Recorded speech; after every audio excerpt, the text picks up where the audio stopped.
Hello again, Pastor Deborah here, and welcome to another lesson in your spiritual teaching, in your growth and maturity, about humanity, the earth, and yourself, about our past, our future, and even what's going on now today. Once again, get your pencils and papers out.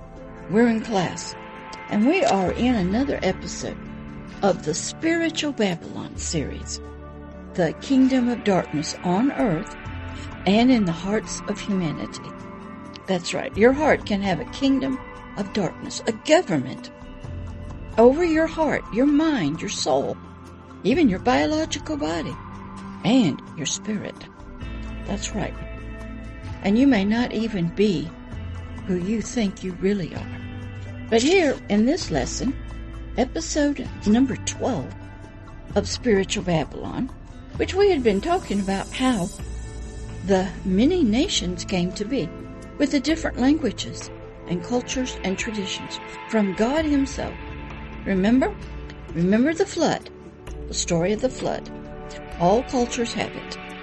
And out came Noah and his wife, Shem, Ham, and Japheth, and their wives. And they were told to spread out over all the earth like the animals did. But because of their fear of the animals, who became sort of vicious, no longer friendly to them like on the ark, they stayed in the land together. And the land was called the Plains of Shinar, wherever the ark came down. We think it was somewhere in the Middle East, on top of a high mountain. Maybe we've heard Mount Ararat. They've never really found the remnants of the ark, which was made out of gopher wood. And but that basically is where, over there in the, we'll say, Middle East, where we believe that the ark came to land. And the people were to spread out over all the earth. But they didn't do that, out of fear. And they settled in the plains of Shinar. And one guy rose up. He was in the lineage of Cain, who had been cursed by his own grandfather, Noah, for something he didn't do. And his name was Nimrod. And Nimrod became a mighty hunter before God. He hunted humans and animals. And he decided to build a kingdom, which was always the goal of God himself. But the kingdom was to first start in our spirits, which were now disconnected from and not alive to God himself, but were in darkness. And so Nimrod began building Babel, which meant many languages, confusion. And he began by building cities with walls. And then he was going to put big towers in it, where we were to worship some god, which was Nimrod himself at first, and his lineage. Nimrod's wife, Samaras, and then their son, Tammuz. And the story goes that Nimrod impregnated his wife, Samaras, but Nimrod died.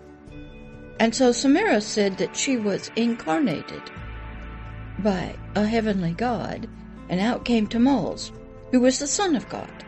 That was the pattern, which was to come many, many years later in the form of Christ Jesus and a precious young lady named Mary, who was overshadowed and impregnated by an angel of God. The pattern was there, and guess who took it? Satan, the spiritual adversary of God, who had been Lucifer in heaven, but because he had been one of the three archangels of Michael and Gabriel, he had about 1/3 of all the angels and creatures under him, and his heart got lifted up in pride. Hopefully we'll get through what this Lucifer used to look like. He was filled with all wisdom and knowledge and beauty, and he started looking at himself and desiring what he had to pass on to God, glory and praise.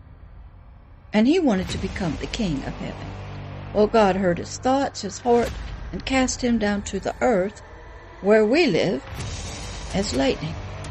And so Satan, at first, he let his guys that fell down with his tail just goes nuts, bonkers on earth.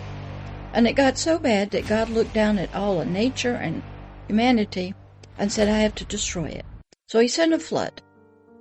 And he had to help Noah. He talked to him how to build this ark, this boat, and to bring in 2 of every kind of animal and bird and living creature inside the ark. And then God let it start raining. The rivers and everything opened up and flooded and killed every living creature and all humanity except Noah, his wife, his 3 sons, and their 3 wives, and all the animals that had been brought to the ark, because of the horrible condition that not only nature, the animals, and humanity had gotten into when demonic spirits and their capabilities of wrecking our lives was so bad. And so God started over. After the flood came, the ark came to rest on a high mountain. That's where I said they think it was on Mount Ararat. And out came the animals, and humanity through Shem, Ham, and Japheth started reproducing, having kids. And they were told to spread out, but they didn't. And they sent there, and as I said, Nimrod rose up as a mighty hunter. And he developed his first family, and he developed the first kingdom there in the plains of Shinar. Well, during this time, everybody had one language, one culture, one belief system, one traditions, and they had memories of the flood, and they had memories of many things. So they built a tower, a great high tower, up to God, up to heaven. And Nimrod was to be sort of their high priest, their faith and spiritual leader, and their king, their government. Well, guess what? God decided to come down and see what they were doing. He knew they weren't doing what he told them to do. And he walked around among them, maybe, or just listened. And they were all with one language. And God said, they're not doing what I asked them to do. So I'm going to help them to do what I want them to do. So God came down and somehow confused their languages. And through this confusion of language, nobody could understand each other. They couldn't work together anymore on the Tower of Babel. And so from that moment on, humanity began separating by languages. And they found each other, and nations started. And so they went off, and they took all their memories, all their plans, all their knowledge that they had, and they went and they spread out over all the earth as God had wanted them, with different languages. And then they developed based on probably the weather, their surroundings, their culture, traditions. And that's how we had the beginning of nations. God brought it about. And so here we're picking up in some scripture references from the Authorized King James Bible that I use along with the Strong's Concordance and the Webster's Dictionary. Remember, I have had to study and go back and study humanity's and the Earth's ancient history. Go study our beginnings. Go back through the dinosaurs. Go back and study science to where the Earth began. Go and look at pictures through the Hubble Telescope, which is online now. Discover that the galaxies are still growing. Still, stars are dying, stars are being born, planets are coming, a lot of stuff is happening, even though we don't know it. Go study humanity's ancient beginning. Go study the beginnings of nations. Go study language. Go study culture, traditions, religion, faith. Go study government, politics, leaders. Go study, read, watch documentaries, learn how things are done. I just watched a wonderful, about a 10, 15-minute little video on YouTube about how they take scrap paper, boxes, everything, and make toilet paper out of it in a factory. Go study how food is processed. Go study. Watch little videos. Read books. Watch documentaries. Watch archaeology. Study. Go under the earth. Years ago, when I was a small child, we had Jacques Cousteau. And Jacques Cousteau made videos and showing us scuba diving under the water. And I discovered a whole new place. I actually became a scuba diver, an underwater photographer, won blue ribbons in state fairs with my photography. Also was a cave diver, dove caves all over the state of Florida. Also, I went and down into the Caribbean, dove off many islands, San Salvador, where Christopher Columbus landed, the Cayman Islands. I went down off the coast of Honduras to a little island called Roatan. I dove and took pictures. I dove on deep ships that were sunk. Now, I never spearfished or never caught lobsters. I did photography. It's excellent. I dove with young people, old people. I was an explorer. Some of the places I went, you had to push away the duckweed and go down mountains and go into the sunken gardens. And there inside the caves, you discover a whole different world. I was an archaeologist, was looking. When you go and see in caves, in the walls, fossilized seashells, your mind will go, wow, this is interesting. So here in this series, this episode, number 12, we're going to continue on in scriptures about the confusion of languages that came from God in the area of the lands and the plains of Shinar with humanity, and how the beginning of nations happened. So let's pick up, because you need to learn. I think you've got a lot of lack of knowledge about yourself, humanity, and so you don't have enough knowledge to even understand yourself or your body or your mind or your thoughts. You don't know history. You don't know archaeology. You don't know a lot of things. So we need to help you. All right, we're going to go to Acts 17:23 through 30. Remember, we'd been talking about how God came down. This was an act of God, the confusion of languages, the beginning of nations, different cultures and traditions. And he had seen what they were doing, and he didn't like it. He had told them to spread out over all the earth, and they just didn't do it. So here in Acts 17, verse 24, let's pick up. Paul is writing this. He's an early apostle. He's writing to the new believers of this young man named Christ Jesus, who had passed away on a cross. Some say he was sacrificed by Pilate, who was the political leader of Caesar, but he was turned over by the religious community. You got to watch out for the religious leaders. They are very cruel to those who don't follow their ways for some reason. That would be another study to find out why they are so, I think the word they use now, hardlined, why they would hurt people who don't believe exactly the way they believe and do everything religiously or spiritually the way they want them to. That's not right, but that's what they do. All right, Acts 17, verse 24. Paul's in Athens now. That's Greece. And he's speaking to the people in Athens. I actually went there myself to Athens, where Paul got up on this big rock. You need to take some trips if you can. I don't know if you can now with all what's going on in the world. You need to go to these places and see how difficult. Now, Paul was a Hebrew. He had come out of Israel. Now he's over in Athens, Greece. He was a traveler. He wasn't married. He had no children. And he was sent by God into dark, dark places. So Paul, he's in Athens, and he's speaking to the people while he was there. I think he used to get up on a big rock. It was called Mars Hill. I think I went to it. I actually went to the Parthenon on top of the high mountain. You need to travel if you can. If you can't, just travel by documentaries on your laptop or phone nowadays. Verse 23.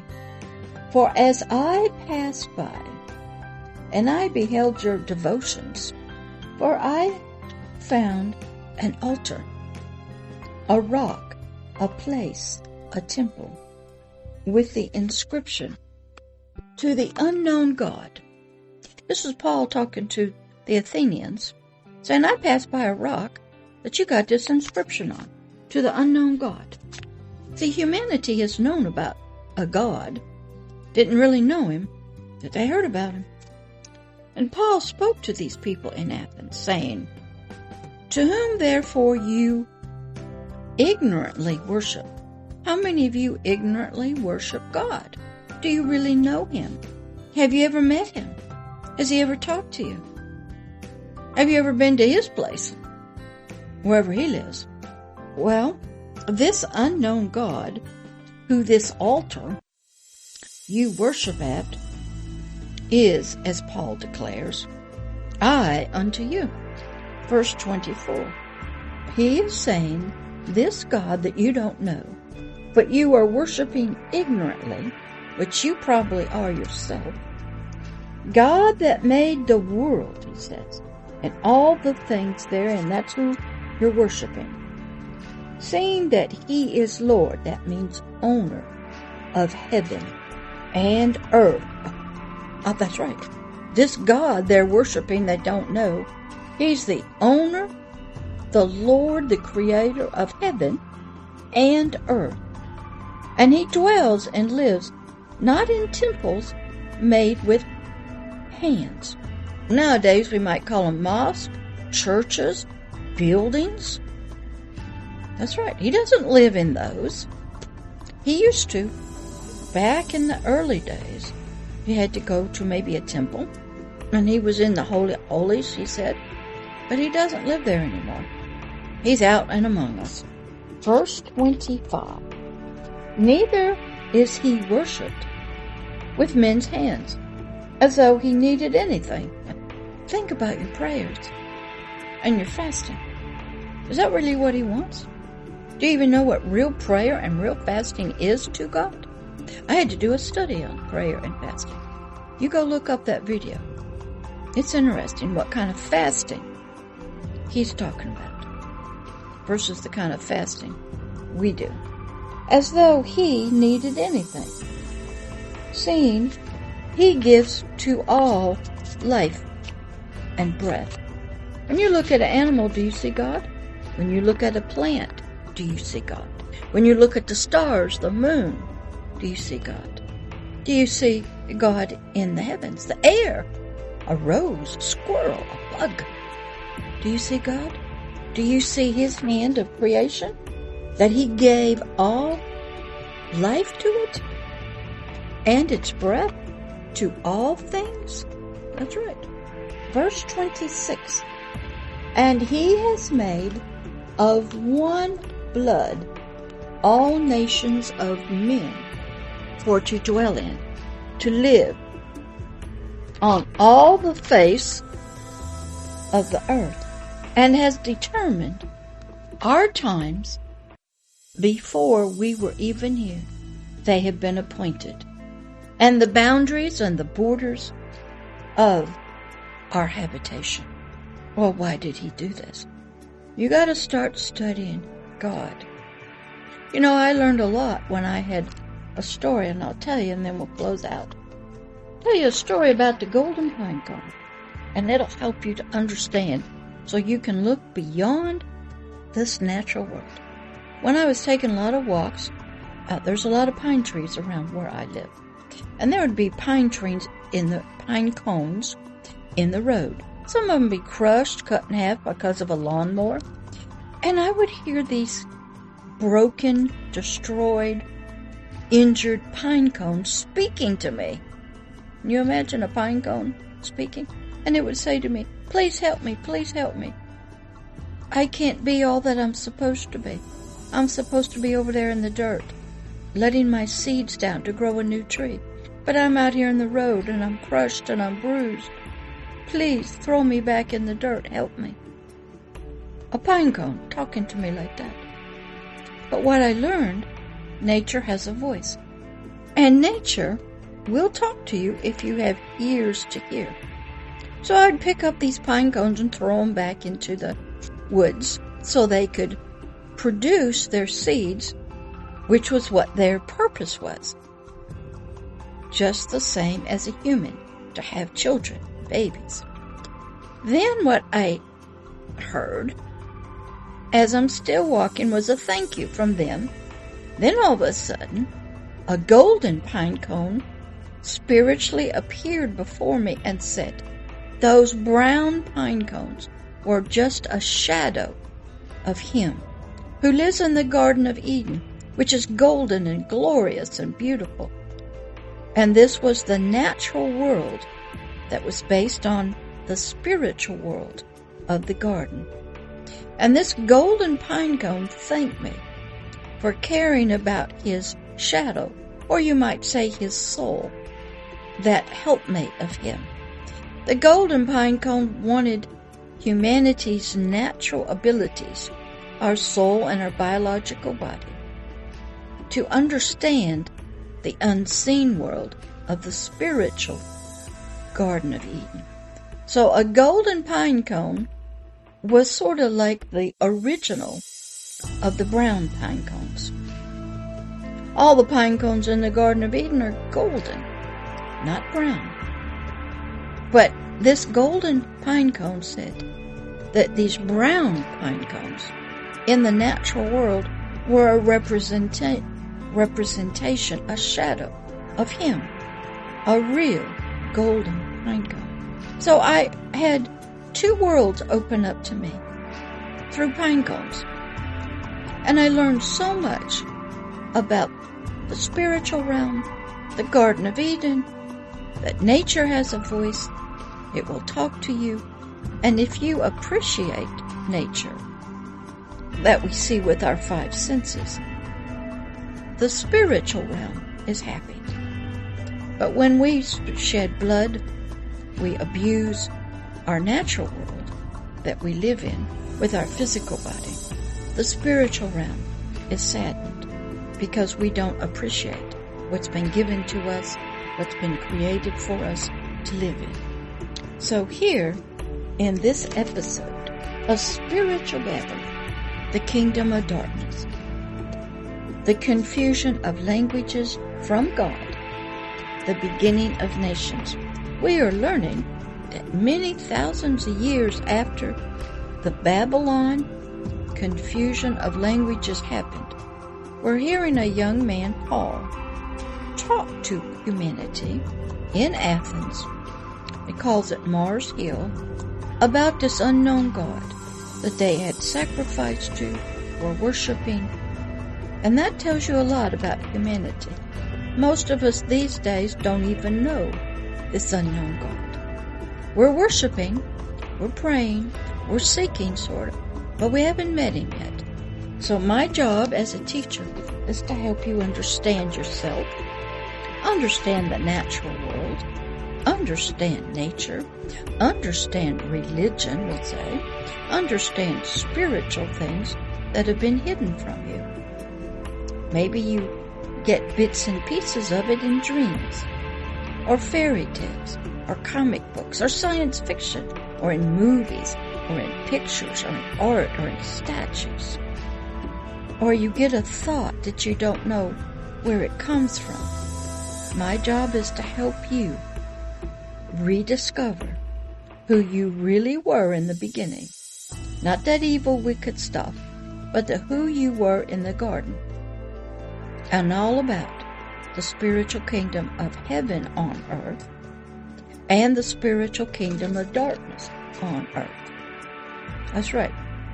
So you come back to the next episode and we'll pick up in verse number 27 and see what these people had to say to Paul in Athens about this unknown God they were worshiping and having prayer to, fasting for, trying to connect with this God of the creation of languages and nations. All right, I'll talk to you next time. Bye-bye.